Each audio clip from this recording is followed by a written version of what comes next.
जी बिस्मिल्लाहिर्रहमानिर्रहीम।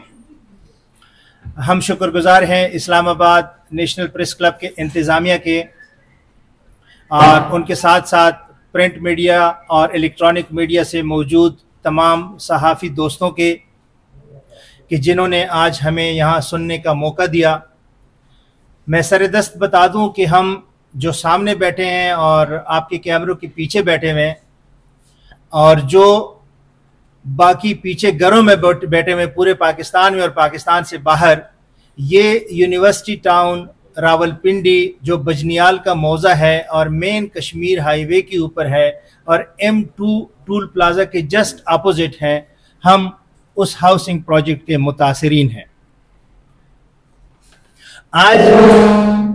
आज आपके सामने मैं 3 पॉइंट्स में बात करूंगा और उसके बाद आपके जो सवाल और जवाब होंगे वो भी हम कोशिश करेंगे कि आपको हम अपनी फरियाद बता सकें। यूनिवर्सिटी टाउन एक प्राइवेट हाउसिंग स्कीम है मौजूदा वक्त में, लेकिन ये 1992 में जब लॉन्च की गई तो इसका नाम यूनिवर्सिटी टाउन नहीं बल्कि खैबर हाउसिंग सोसाइटी एक प्रोजेक्ट था जो कि अल्लामा इकबाल ओपन यूनिवर्सिटी के मुलाजिमीन का एक प्रोजेक्ट था। 1992 से लेके 2002 तक ये हाउसिंग प्रोजेक्ट लोगों को ज़मीन बेचती रही, प्लॉट बेचती रही, लेकिन इसकी कहीं भी कोई रजिस्ट्रेशन नहीं थी। 2002 में इसको पहला NOC RDA से मिल जाता है जो कि खैबर हाउसिंग सोसाइटी के नाम होता है और उसके अंदर लिखा हुआ होता है कि ये अल्लामा इकबाल ओपन यूनिवर्सिटी के एम्प्लॉइज होते हैं, लेकिन यूनिवर्सिटी टाउन का मौजूदा मालिक या CEO अब्दुल अजीज़ खान ये उस वक्त कन्वीनर होता है। तो जो ज़मीनें ली गई हैं वो भी इस कन्वीनर के थ्रू ली गई थी, लेकिन खैबर हाउसिंग सोसाइटी की ज़मीनें हैं। 2006 में इसको दोबारा एक NOC मिलता है, वो अगेन खैबर हाउसिंग सोसाइटी के नाम इशू होता है। पहला NOC 523 कनाल का और दूसरा 1743 कनाल का। लेकिन जिस तरह बदकिस्मती से होता है हाउसिंग प्रोजेक्ट्स में, प्लॉट्स कम होते हैं, बुकिंग बहुत ज़्यादा हो जाती है और हम जैसे सादा लोह मुतासिरीन जो है वो इनके ट्रैप में आ जाते हैं और प्लाट इनसे ख़रीद लेते हैं और फिर यही होता है कि 30-32 साल हो गए हैं, प्लाट लोगों को नहीं मिल रहे। यहाँ एक दिलचस्प अमर ये है कि तीसरी जो NOC RDA से मिली यूनिवर्सिटी टाउन के नाम मिली, खैबर हाउसिंग सोसाइटी कब मर्ज हुई, कैसे मर्ज हुई, जो अलाटीज थे खैबर हाउसिंग सोसाइटी के उनको न एतमाद में लिया गया, न उनसे पूछा गया और न उनको खबर हुई। RDA ने तीसरा NOC यूनिवर्सिटी टाउन के नाम 3226 कनाल का जारी कर दिया। वही NOC 2022 में रिवाइज हुआ, कुछ 228 कनाल की उसमें एडिशन हुई और 3454 कनाल पे NOC और LOP अप्रूव हुआ। यहां आप लोगों की तवज्जो के लिए ये बात बताना बहुत ज़रूरी है कि हमारी मालूमात के मुताबिक जो मुसद्दिका है, जो रेवेन्यू डिपार्टमेंट से हम लेते रहे हैं, यूनिवर्सिटी टाउन का LOP 3454 कनाल का अप्रूव ज़रूर हुआ है, लेकिन उनके पास 3454 कनाल की ज़मीन आज भी नहीं है। यही वजह है कि 1776 लोग जो हैं वो आउट ऑफ LOP है, यानी जो लेआउट प्लान RDA ने अप्रूव किया है उसके बाहर 1776 लोग ऐसे हैं कि जिनके लिए यूनिवर्सिटी टाउन के पास जमीन ही नहीं है कि उनको प्लॉट दिया जा सके। उनमें से 961 लोग वो हैं कि जिनकी जमीन प्लाटों के अलाटमेंट के बाद 18 हाउसिंग प्रोजेक्ट जो आप लोग जानते होंगे हमारा एडजेसेंट है प्रोजेक्ट के साथ, एलीट हाउसिंग प्रोजेक्ट है, वो उनको जमीन बेची गई। 961 प्लॉट यूनिवर्सिटी टाउन के अलाटीज के चले गए हैं 18 को।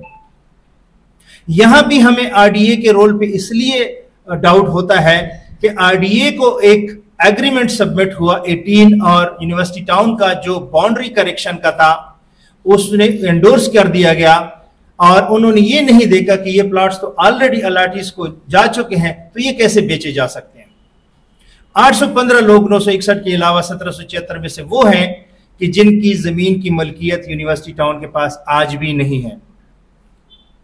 सामीन में शायद हमारे एक बुजुर्ग बैठे होंगे, रमज़ान साहब, 23 साल उनका बेटा पैदा नहीं हुआ था, आज 23 साल का उनका बेटा है और उनको प्लॉट आज तक नहीं मिला। मेरे लेफ्ट साइड पे आखिरी चेयर पे डॉक्टर यूसुफ बैठे हुए हैं, इनकी 1992 की अलाटमेंट है। आप लोग सोचिएगा, और आप सहाफ़ी बिरादरी से बहुत तवक्को है कि आप हमारी फरियाद इक़्तिदार के अवानों तक और हुकाम बाला तक ज़रूर पहुँचाएंगे, क्योंकि आप लोग जिस तरह से इफेक्टिवली रिपोर्टिंग करते होते हैं सोशल इश्यूज़ पे, तो हम इसीलिए आपके पास आए हैं सारे इदारे कंगाल के, कि आप हमारी आवाज़ बनेंगे और हमारे मसाइल का हल कराएंगे और हमें हकूक दिलाएंगे। मैं डॉक्टर यूसुफ की बात कर रहा था, 1992 के जनाब अलाटी हैं, डेवलपमेंट चार्जेस भी दे चुके हैं, कॉस्ट ऑफ लैंड भी दे चुके हैं, और कई सालों से कोर्ट में भी है, इनका प्लॉट कैंसिल कर दिया गया है, आज भी इनके पास प्लॉट नहीं है। जो एलओपी से बाहर का हमारा इशू है 1776 लोग, उनके अलावा ऐसे लोग हैं कि जिनको ये 30-32 साल में ये हाउसिंग प्रोजेक्ट के जो मालिकान हैं वो कब्जा नहीं दे सके। कई सारे लोग जो सफ़ेद रेश नज़र आ रहे हैं, उन्होंने जब रिटायरमेंट ली थी जिस उम्र में, अपनी जमा पूंजी रखी और वो सरमाया उनका ज़ाया होता रहा, उनको पोजीशन नहीं मिला। ये जो आपको मेरे दोनों साइडों पे मेरी बहनें बैठी हुई नज़र आ रही हैं, एक डॉक्टर रुखसाना है और एक डॉक्टर बुशरा है, इनकी भी यही स्टोरी है मिलती जुलती। मेरे राइट साइड पे अरशद हुसैन ज़ल्मे साहब हैं जो यूनिवर्सिटी टाउन वेलफेयर एसोसिएशन के जनरल सेक्रेटरी हैं, और मेरे लेफ्ट साइड पे निसार अहमद मलिक साहब हैं जो वाइस प्रेसिडेंट हैं यूनिवर्सिटी टाउन वेलफेयर एसोसिएशन के। ये 32 साल से इंडिविजुअली 7,834 इस वक्त यूनिवर्सिटी टाउन की टोटल अलाटमेंट है, 7,834। और मैं ये बड़े भरोसे से कह सकता हूं कि हर एक मुतासिरीन है इसमें से, 7,834 में से कोई एक शख्स भी ऐसा नहीं होगा कि जो अपने आप को मुतासिरीनों में ना शुमार कर सके। उसकी वजह है क्योंकि 2 कैटेगरीज हैं यूनिवर्सिटी टाउन के मुतासिरीन की। एक कैटेगरी है रिहायशियों की, 500 फैमिलीज इस वक्त वहां पर रह रही हैं, और क्या आप ये यकीन कर सकते हैं कि रावलपिंडी इस्लामाबाद में एक हाउसिंग प्रोजेक्ट जो आरडीए से अप्रूव्ड हो और उसके अंदर एक भी मस्जिद ना हो 500 मुसलमान फैमिलीज के लिए, जहां बच्चों के लिए पार्क ना हो, प्लेग्राउंड ना हो, वॉकिंग ट्रैक ना हो, जहां बिजली कुंडे के सिस्टम से चल रही हो। हम कोई ट्राइबल एरिया की बात नहीं कर रहे हैं, हम कोई सदर्न पंजाब की या बलूचिस्तान की भी बात नहीं कर रहे, हम पिंडी इस्लामाबाद की बात कर रहे हैं। हमारी ई और सी ब्लॉक में कई सालों से लोग रह रहे हैं, सैकड़ों फैमिलीज हैं, सारे डेवलपमेंट चार्जेस दे चुके, यूटिलिटी चार्जेस दे चुके, लेकिन आज भी बिजली जो है वो कुंडा सिस्टम पे चल रही है, सब मीटर्स लगे हुए हैं।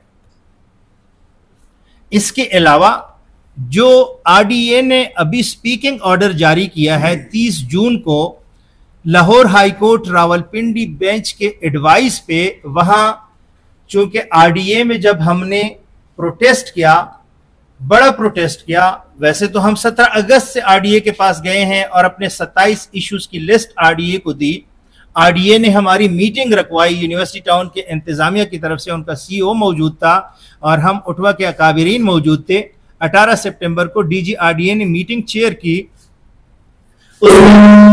उसमें हमारे 27 इश्यूज जो हमने सबमिट किए हुए थे वो आरडीए के डीजी के चेयर की प्रेजेंस में उस मीटिंग में न सिर्फ यूनिवर्सिटी टाउन के सीईओ ने तस्लीम किए कि ये सारे मसाइल हैं, बल्कि टाइम लाइन्स के साथ उस पर सिग्नेचर्स भी किए और 6 महीने का उनको टाइम दिया गया। और मजे की बात यह है, हैरानगी की बात यह है कि 6 महीने क्या 10 महीने गुजर गए, एक भी इशू के ऊपर जहां ट्रैक्टर से काम चल सकता था वो भी नहीं चला, नहीं हुआ। पार्क्स की मैंने आपको बात किया कि पार्क्स है नहीं, पार्क्स बेचे गए हैं। पार्क्स की जो एमेनिटी प्लॉट्स हैं वो आरडीए के इस स्पीकिंग ऑर्डर में मौजूद है कि एमेनिटी प्लॉट्स बशमूल कब्रिस्तान का जो प्लॉट था वो भी बेच दिए गए हैं। इसके अलावा आरडीए के स्पीकिंग ऑर्डर से भी मुतासिरीन मुतमैन नहीं हैं, और हाउसिंग के जो सेक्रेटरी हैं लाहौर में और जो मिनिस्टर साहब हैं, उनसे हमारी डेलीगेशन, ये दोनों जो बैठे हुए हैं मेरे राइट लेफ्ट, जाके मिले हैं कल, और उनके गोशगुजार भी किया है और अपील भी DGRDA के स्पीकिंग ऑर्डर के अगेंस्ट सबमिट की है कि बहुत कंट्रडिक्शंस है। RDA का स्पीकिंग ऑर्डर एक तरफ लिख रहा है यूनिवर्सिटी टाउन को कि आप ये जितनी भी सर्विस डिजाइन आपके उसमें हार्टिकल्चर है, इलेक्ट्रिफिकेशन है, सीवरेज है, ड्रेन है या जितनी भी फैसिलिटीज है, इनके आप डिजाइन हमसे अप्रूव करवाएं। इसका मतलब क्या हुआ कि अभी ये सर्विस डिजाइन अप्रूव ही नहीं हुए, जबकि ऑन द अदर साइड 75% लिखा जा रहा है RDA के स्पीकिंग ऑर्डर में कि 75% डेवलपमेंट काम हो चुका है। हमें समझ नहीं आ रही, कोई हमें यह समझा दें कि ये कैसे मुमकिन हो कि एक तरफ कहा जा रहा हो कि सर्विस डिजाइन की अप्रूवल अभी ले लें और दूसरी तरफ कहा जा रहा है कि 75% काम हो चुका है। इसकी मैं वजह बताता हूं। वो इसलिए लिखा जा रहा है कि जब कोई प्रोजेक्ट अप्रूव होता है उसके अंदर रिक्वायरमेंट होती है डेवलपर से या स्पॉन्सर से कि वो या तो 20% प्लॉट्स मॉर्गेज रखेंगे या उसके जो टोटल कॉस्ट ऑफ डेवलपमेंट होगी उसकी इक्विवेलेंट बैंक गारंटी रखी जाएगी। यूनिवर्सिटी टाउन के केस में बैंक गारंटी नहीं रखवाई गई, 20% प्लॉट्स मॉर्गेज रखे गए, लेकिन मिली भगत से वो 20% प्लॉट्स जो थे उसमें ज्यादातर प्लॉट्स बेचे गए हैं, हमें ही बेचे गए हैं। और हम जब उस प्लॉट के ऊपर मकान बनाना चाहते हैं और RDA के पास अपनी ड्राइंग और नक्शा लेके जाते हैं, वहां से कहा जाता है कि आपका नक्शा अप्रूव नहीं हो सकता क्योंकि आपका प्लॉट जो है मॉर्गेज्ड है। सिर्फ यूनिवर्सिटी टाउन को कवर देने के लिए 75% का इसलिए लिखा गया है कि वो मॉर्गेज प्लॉट्स फिर 5 एपिसोड्स में 5 फेजेस में रिडीम होते जाते हैं। एक एक सर्विस की जब 100% कंप्लीशन रिपोर्ट या सर्टिफिकेट सबमिट होती है तो फिर 25%, 25, 15 और 10% रिडीम होते जाते हैं। यूनिवर्सिटी टाउन के केस में चूंकि डेवलपमेंट हुई नहीं है और प्लॉट्स मॉर्गेज बेचे गए हैं तो अब कोर्ट को कंप्लायंस देना थी, तो ये एक रास्ता शायद देखा गया कि उनको करा दे।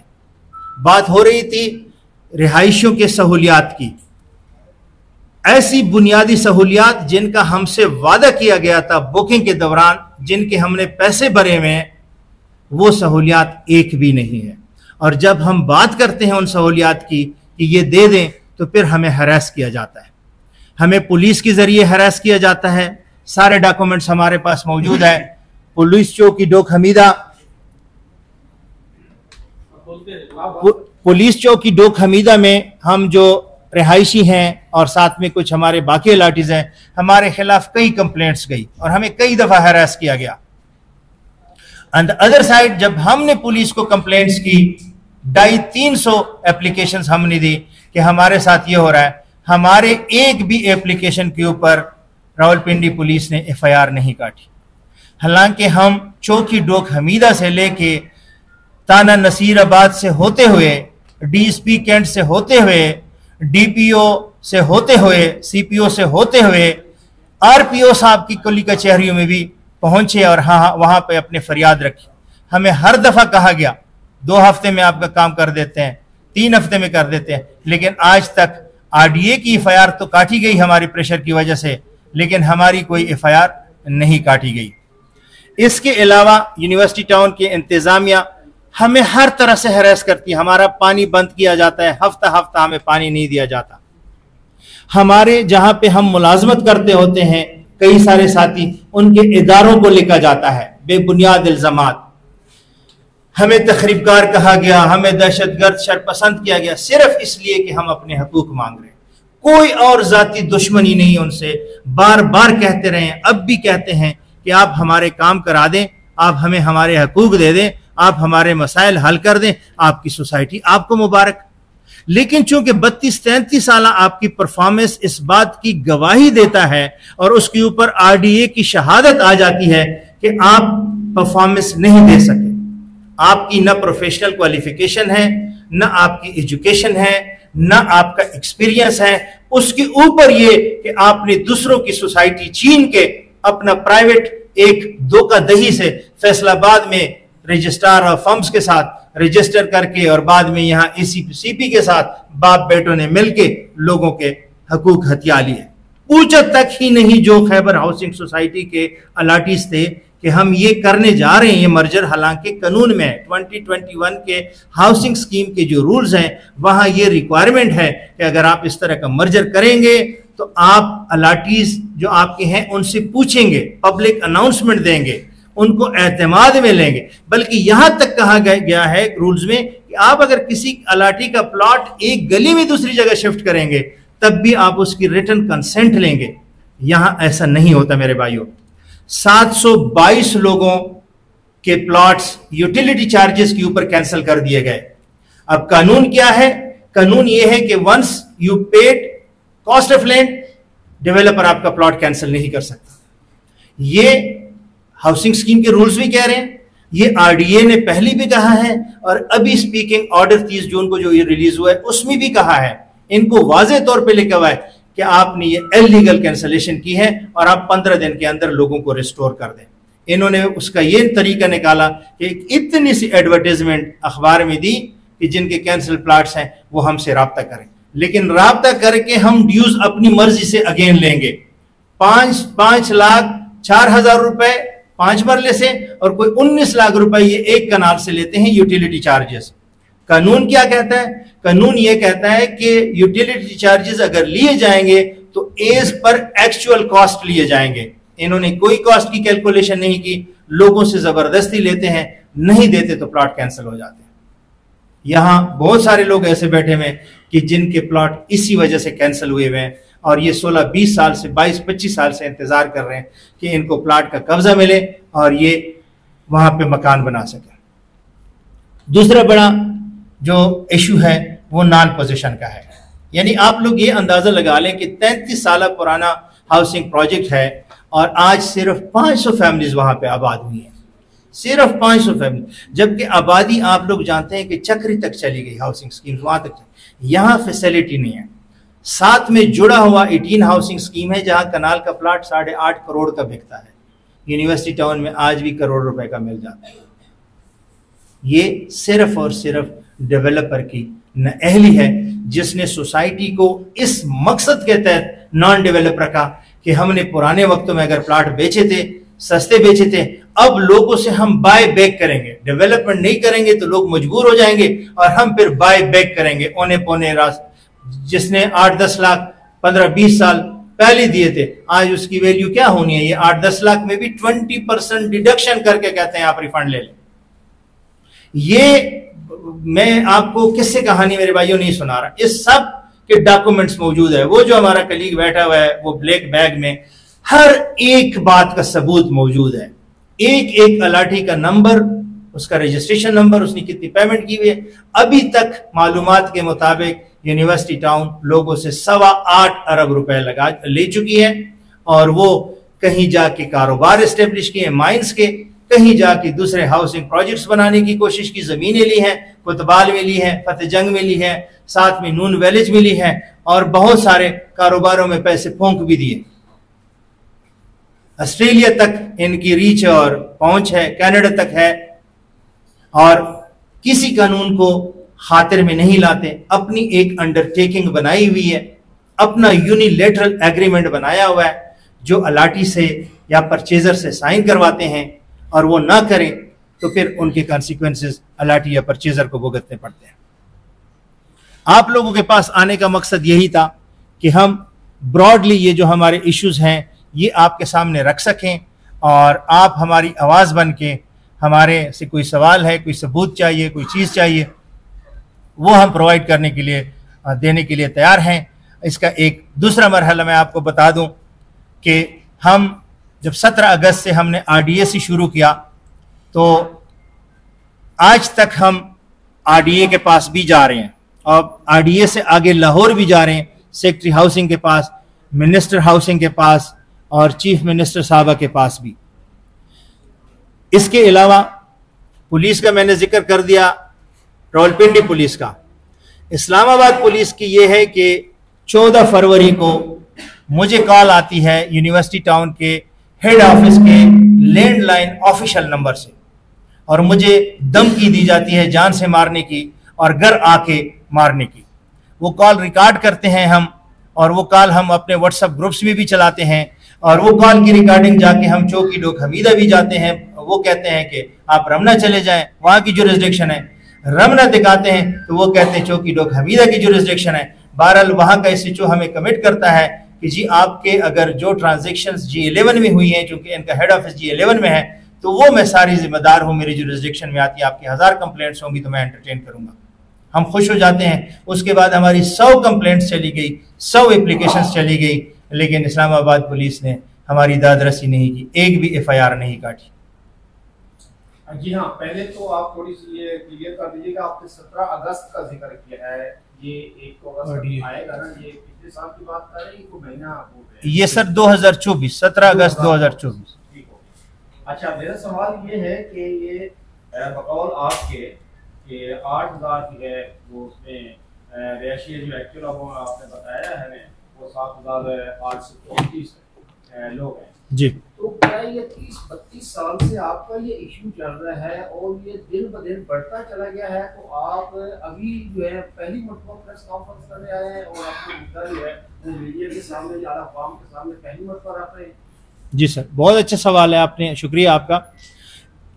हाउसिंग प्रोजेक्ट 1992 का है। आप लोग जानते हैं कि उस तरफ एयरपोर्ट का इंतजार करते करते सोसाइटी एयरपोर्ट के साथ फिर पैरेलल डेवलप होना शुरू हो गई। इस हाउसिंग प्रोजेक्ट में जो आबादी होना शुरू हुई कंस्ट्रक्शन, वो 2018 से है। मैंने भी अपना घर 2021 में बनाया है। इंडिविजुअल लेवल पे लोग जाते रहे हैं, RDA भी, कोर्ट्स में भी, यूसुफ साहब का मैंने बताया, बाकी भी बहुत सारे दोस्त बैठे होंगे जिनके कोर्ट्स केसेस चल रहे हैं पोजीशन के लिए, अलॉटमेंट के लिए और अपने हक के लिए। लेकिन पहले आबादी नहीं थी, अब जब 500 फैमिलीज रहने लग गए, बच्चे स्पेशली ये कोविड के जमाने में बच्चों को स्ट्रेस में चले गए, कोई एक पार्क नहीं, कोई प्ले ग्राउंड नहीं, हमारे बच्चे टॉप सिटी में जाके खेल के आते हैं या किसी के खाली प्लॉट पे खेल लेते हैं। तो ये जब अब कम्युनिटी इकट्ठे हो गई तब एहसास हो गया कि यार कुछ तो होना चाहिए। तो इसीलिए ये मूवमेंट जो है वो जोर पकड़ के गई और आपके पास लास्ट रिसोर्ट के तौर पे इसलिए आए हैं कि हम सब पढ़े लिखे हैं, समझदार हैं। हम रेगुलेटर के पास गए, 17 अगस्त को रेगुलेटर के पास गए, क्योंकि हमारा ये ख्याल था कि ये इलीगल सोसाइटी नहीं है, ये अप्रूव्ड सोसाइटी है और अप्रूव्ड सोसाइटी का NOC देखते हुए लोगों ने यहाँ इन्वेस्टमेंट की, इसलिए RDA के पास अभी तक जाते रहे। जनाब, आपने बताया कि वो 8 अरब से ज्यादा वो लूट के चले गए हैं और तस्वीर को नुकसान पहुंचाते हैं, क्या इसके खिलाफ आपने FIA या नैब से रजू किया? जी, बहुत अच्छी बात है। नेब में अल्लामा इकबाल ओपन यूनिवर्सिटी, जैसे मैंने आपको बताया कि ये बुनियादी तौर पे हाउसिंग प्रोजेक्ट ही अल्लामा इकबाल ओपन यूनिवर्सिटी के लोगों का था। तो अल्लामा इकबाल ओपन यूनिवर्सिटी के जिन लोगों को अलॉटमेंट हुई थी 1992 में, उनके फिर इन्होंने एडिशनल डेवलपमेंट चार्जेस रख दिए, उसके खिलाफ लोग नेब में चले गए थे 2017 में, कोई 76 लोग थे। फिर कुछ लोगों को तो इन्होंने अप्रोच करके मैनेज कराने की कोशिश की, इनके अकाउंट्स फ्रीज हो गए थे, इनका काम ठप हो गया था, ये हाई कोर्ट में चले गए। वहां से ये अंडरस्टैंडिंग डेवलप कराई नेब के साथ कि जी हम डेवलपमेंट का काम करेंगे, हमारे अकाउंट्स अनफ्रीज कर दें। इस कंडीशन पे इनके अकाउंट्स अनफ्रीज हो गए थे कि ये डेवलपमेंट का काम करेंगे, लेकिन एक पेनी भी खर्च नहीं हुआ। और आपसे आने से पहले, आपके पास आने से पहले, हम नेब में इस वक्त भी सैकड़ों एप्लीकेशंस जमा करा चुके हैं और फर्दर आती जाएंगी। उनके साथ हमारी मीटिंग हो गई है आज ही के दिन। तो ये आपके सवाल का जवाब है। I hope I answer. ये भी क्लियर कर दीजिए तो 500 जो वहां पर रिहायश पजीर हैं उनको कुंडा सिस्टम पे ये बिजली फराहम की जा रही है, कोई एक ही मीटर दूसरे सोसाइटी के ऑफिस उन्होंने को लगाया हो, वो आगे कुंडा सिस्टम कर रहे हैं या डायरेक्ट लोगों ने किया हुआ है? मैं अरशद साहब को जहमत दूंगा इस सवाल के रिस्पॉन्ड, क्योंकि वो खुद अफेक्टी है इस चीज। जी, बिस्मिल्लाहिर्रहमानिर्रहीम।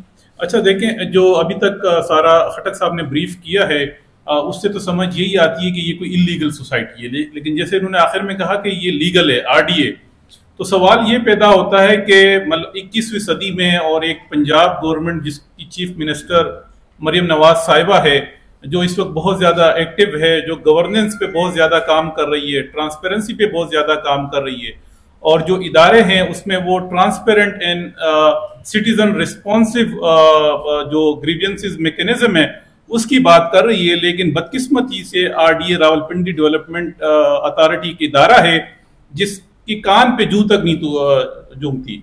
हम 11 महीने से RDA के साथ लगे हुए हैं। इतना तो हुआ कि RDA ने कुछ इनको डायरेक्टिव्स दिए, कुछ लेटर जारी किए, लेकिन उन लेटर्स में एक काम भी यह नहीं कर सके। जिसमें आपने जो कुंडा की बात की, तो उसमें RDA ने इनको ये भी लिखा है कि आप जो है ना, जो प्रॉपर यूटिलिटी जो इलेक्ट्रिफिकेशन है ISO से, वो आप यहाँ पे जो है ना करें।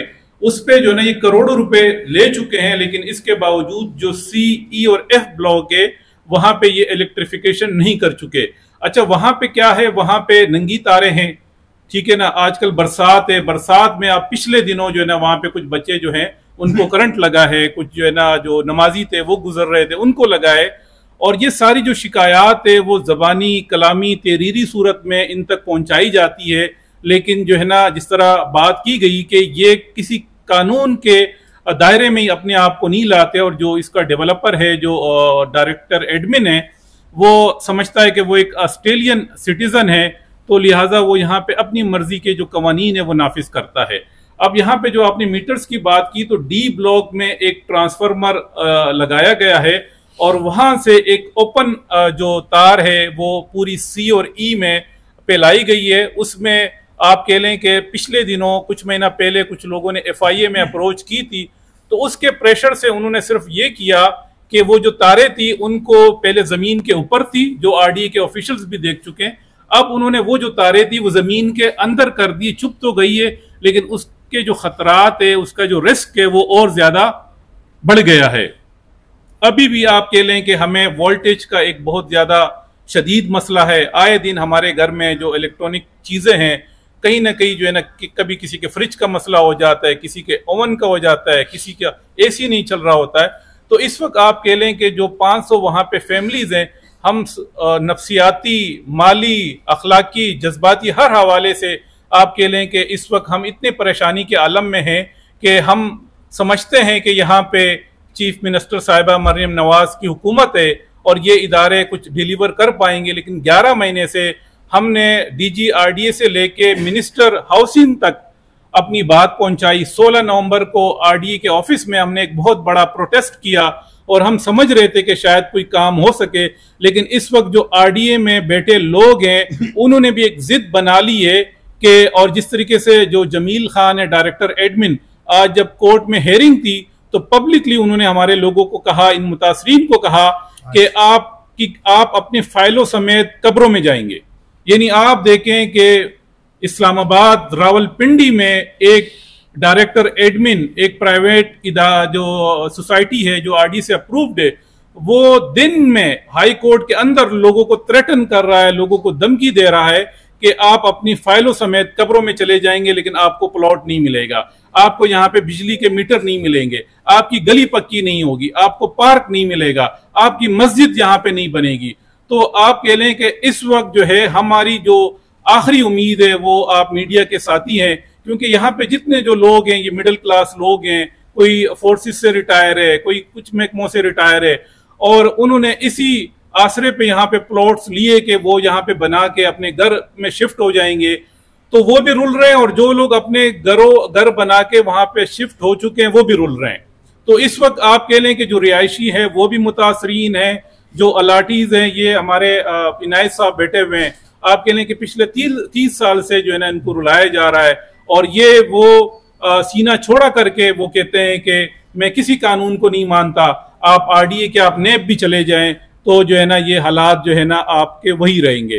तो अब आप कह लें कि इस मुल्क में अगर एक ऑस्ट्रेलियन सिटीजन किसी कानून को जो है ना वो काते में नहीं लाता और अपनी बदमाशियां करता है, वो जो है ना यहाँ पे लोगों को धमकियां देता है। हमारे पीछे एक साहब बैठे हुए हैं, शफकत, इनको पिछले दिनों अपने प्राइवेट गार्ड से इन पे तशद्दुद किया गया और इनका जो मोबाइल था वो तोड़ा गया। ये पुलिस में भी गए, ताना रमना भी गए, चौकी डोगामीदा भी गए, लेकिन यहाँ पे इनकी FIR तो दूर की बात है, जो कच्ची रिपोर्ट होती है जिसपे डायरी नंबर तक इनको नहीं दिया गया।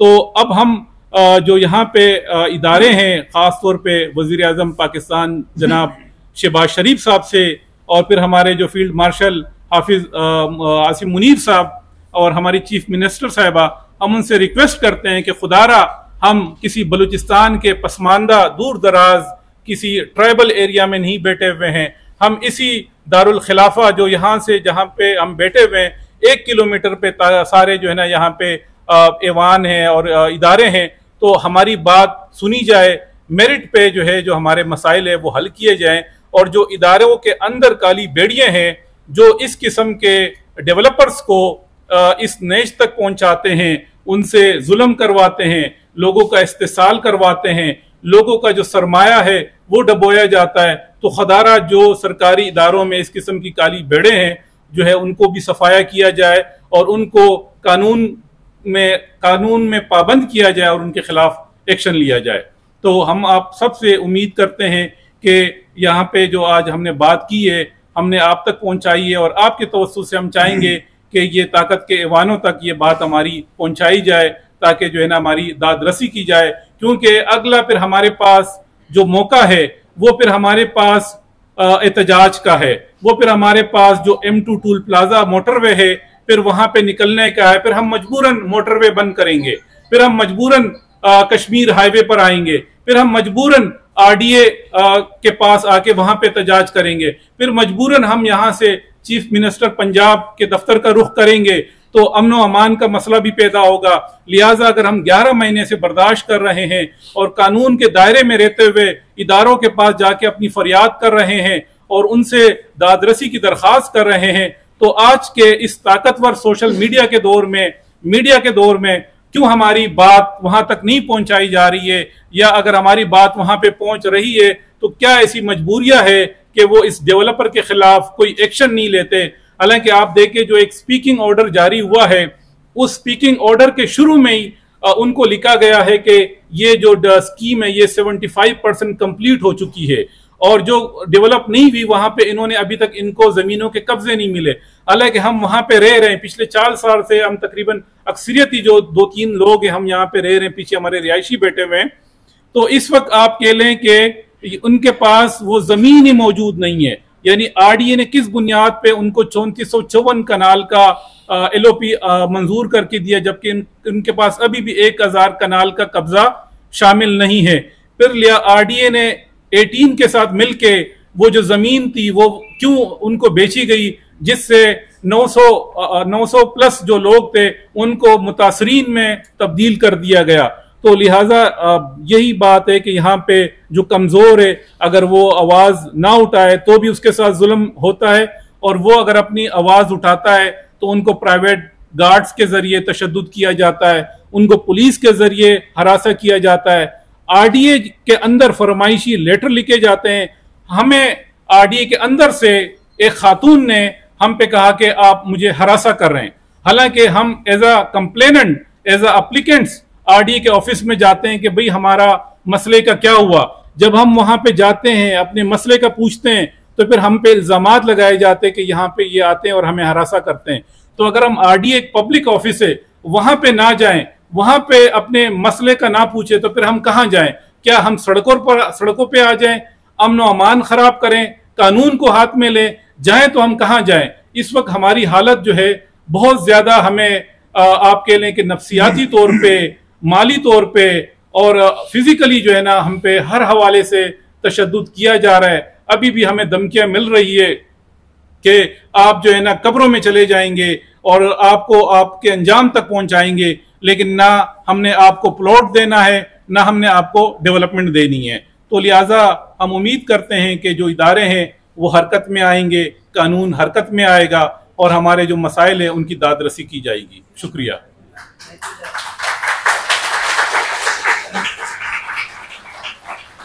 आपने काली भेड़ों का जिक्र किया है, तो वो यूनिवर्सिटी के अंदर है, उनके नाम कोई सामने आए? अच्छा देखें, ये एक कागज है, एक रिपोर्ट है, बल्कि सिक्योरिटी रिपोर्ट है, मैं आपके साथ शेयर भी करूंगा। ये इनके साबका सिक्योरिटी सुपरवाइजर थे यूनिवर्सिटी टाउन के। ईद के दिनों में 2-4 चोरियां हुई, बड़ी चोरियां हुई, और इससे पहले भी सिक्योरिटी के जो हालात है वो इतने अच्छे नहीं है। उसकी वजह इस रिपोर्ट में इनके अपने सिक्योरिटी इंचार्ज ने इनको लिख के दिया कि एक तो आपकी जो पूरी सोसाइटी है वो 70 to 80% कवर ही नहीं है, कोई इसका बाउंड्री वॉल नहीं है, कोई जो है ना यहाँ पे सिक्योरिटी के हवाले से कैमराज नहीं है, और जो हमारे पास सिक्योरिटी के लोग हैं वो 5 गार्ड सुबह में और 5 रात में। उन्होंने जब ये रिपोर्ट लिखी तो इस रिपोर्ट पे उसको फारिग कर दिया गया, बजाय इसके कि उसको शाबाश देते कि इन्होंने अपनी रिकमेंडेशन दी है और इस सोसाइटी की सिक्योरिटी को बेहतर किया जाएगा, उसको वहां से फारिग कर दिया गया। वजह क्या थी? वजह ये थी कि इनकी कोशिश है कि जो यहाँ पे रिहायशी रह रहे हैं इनको मुख्तलिफ तरीकों से तंग किया जाए, यहाँ पे हादसात पैदा किए जाएं, डकैतियां करवाई जाए ताकि जो लोग यहाँ पे रह रहे हैं वो खुद यहाँ से भागने पर मजबूर हो जाए। अच्छा, ये चीजें जब हम आरडीए को रिपोर्ट करते हैं तो आरडीए के अंदर जो मैंने कल उसकी बात की तो वो लोग इनको स्पीकिंग ऑर्डर में एक प्रोटेक्शन देने की कोशिश करते हैं कि ये जो स्कीम है ये 75% अप्रूव हो चुकी है। अब ये जो 75% वाला जो जुमला है ये कोई ऐसे नहीं डला, ये एक फरमाइशी जुमला डाला गया है और इसके पीछे जो डेवलपर की जो करप्शन है, जो उसकी इरेगुलरिटीज हैं, जो आरडीए के अपने रेगुलेटरी फेलियर्स हैं, उसके ऊपर पर्दा डालने की कोशिश की जा रही है कि भाई ये तो 75% जो है ना ये डेवलप है। और इस जुमले के लिए लाजमी बात है कि आरडीए के उन लोगों को फेवर दिया गया होगा। आज भी अगर मैं आपके साथ digital link, satellite link society का शेयर कर लूं तो आपको वहां पे जाने की जरूरत ही नहीं है और आप यहां पे अपने मोबाइल, लैपटॉप पे देख सकते हैं कि हार्डली 20 से 30% भी जो सोसाइटी है वो डेवलप नहीं है, क्योंकि एक मस्जिद नहीं है, स्कूल नहीं है, बिजली के मीटर्स नहीं है, गलियां कच्ची है, सेवरेज सब स्टैंडर्ड्स हैं। तो अब यहाँ पे जो आरडीए के लोग इनको लिख के दे रहे हैं कि आप जो है ना हमसे अप्रूवल्स लें। अच्छा, मजे की बात यह है कि 32 साल सोसाइटी है, 2002 में आरडीए ने पहला एनओसी दिया, उससे भी अगर हम इसकी लाइफ की बात करें तो 25 साल तकरीबन हो जाते हैं। आज आरडीए उनको स्पीकिंग ऑर्डर में कह रहा है कि आप क्वालिफाइड प्रोफेशनल इंजीनियर्स रखें, क्योंकि इस वक्त भी जो सोसाइटी का एक डिप्लोमा होल्डर बंदा है वो इंजीनियर है, उसको रखा गया है और उसने सोसाइटी का बेड़ा गर्क कर दिया है। तो इससे पहले आरडीए कहाँ थी? आरडीए मॉनिटरिंग क्यों नहीं कर रही थी? आरडीए अपने जो प्लानिंग इंजीनियरिंग के लोग थे उनसे वो डेवलपमेंट का जो स्टैंडर्ड्स है, जो कंप्लायंस है, वो इंश्योर क्यों नहीं करवा रही थी? आज आरडीए को क्या नौबत आई कि वो डेवलपर को कह रहा है कि आप क्वालिफाइड और प्रोफेशनल इंजीनियर रखें या आप कोई डेवलपमेंट फर्म हायर करें। इसका मतलब ये है कि अब जो है वो उनको हर हवाले से प्रोटेक्शन देने की कोशिश की जा रही है, बल्कि आरडीए उनको लिख रहा है कि आपने जो एग्जिस्टिंग एलओपी है उसके अंदर आपने जो इंक्रोचमेंट की हुई है वो 15 दिन के अंदर अंदर खत्म करे। 30 जून से ये अप्लाई होता है। आज तक उन्होंने कोई भी इंक्रोचमेंट उस पुराने एलओपी को असल हालत में लाने की कोशिश नहीं की। तो अगला जुमला आरडीए उनको लिखता है कि फिर आप रिवाइज या नया एलओपी लेकर आए। तो इसका मतलब यह है कि जब वो उनसे रिवाइज एलओपी मांग रहा है तो दोबारा से उनको छूट दे रहा है, दोबारा से उनको टाइम दे रहा है कि वो दोबारा से लोगों का इस्तेसाल करे और लोगों का बेड़ा गर्क करे। लिहाजा मीडिया के तवस्सुस से मरियम नवाज साहिबा, सेक्रेटरी हाउसिंग, मिनिस्टर हाउसिंग और बाकी लोगों को कि आरडीए के इस किस्म के जो इदारे हैं, जो इरादे हैं जिससे मजीद हमारे मफादात को नुकसान पहुंच सकता है, खुदारा उस पर एक्शन लिया जाए और मजीद किसी किस्म की इनको एलओपी की अप्रूवल ना दी जाए, बल्कि जो एग्जिस्टिंग एलओपी है उसको लॉक कर दिया जाए और इस पे जो है ना इसको कंप्लीट किया जाए। शुक्रिया। एक चीज आपको प्लीज हाईलाइट करना चाहता हूं। 2021 में यूनिवर्सिटी टाउन के इंतजामिया ने अलाटीज को लेटर भेजने शुरू कर दिए कि चूंकि सुई गैस की तरफ से नए कनेक्शंस नहीं मिल रहे हैं तो हम यहाँ एलपीजी प्लांट लगाएंगे। एलपीजी प्लांट के हवाले से इन्होंने कनाल के ऊपर 4,47,000 रुपए अलाटी से लेना शुरू कर दिए और हमारी मालूमात के मुताबिक इन्होंने एलपीजी की मद में 548 मिलियन से ज़्यादा रुपए लिए 21-22-23 के दौरान, जो अगर इन्होंने एवरेज प्रॉफिट भी लिया हो बैंक से तो 20-25 करोड़ का तो प्रॉफिट हुआ ही होगा। यानी 55 करोड़ वो 25, ये 80 करोड़ रुपए इन्होंने बटोर लिए। एलपीजी की कोई शक्ल सूरत आज तक नहीं है और ये पैसे ले रखे हैं। इसी तरह ये एक्स्ट्रा डेवलपमेंट चार्जेस लेते हैं, एडिशनल डेवलपमेंट चार्जेस लेते हैं, डेवलपमेंट चार्जेस, और यूनिलेटरली कोई अथॉरिटी से आरडीए से अप्रूवल नहीं होती, जब मर्जी हो। एक और दिलचस्प बात, जब हम पुलिस गए या ओम्बड्समैन गए तो हमारे ऊपर 50-50 हज़ार लिटिगेशन चार्जेस भी डाल दिए जी कि आपकी वजह से हमें कहीं जाना पड़ता है, हमारा फ्यूल खर्च होता है, तो 50-50 हज़ार रुपये लिटिगेशन चार्जेस हमें इन्होंने कम्युनिकेट किए कि ये देने। ये सूरत हाल है। कोई किसी का और सवाल हो?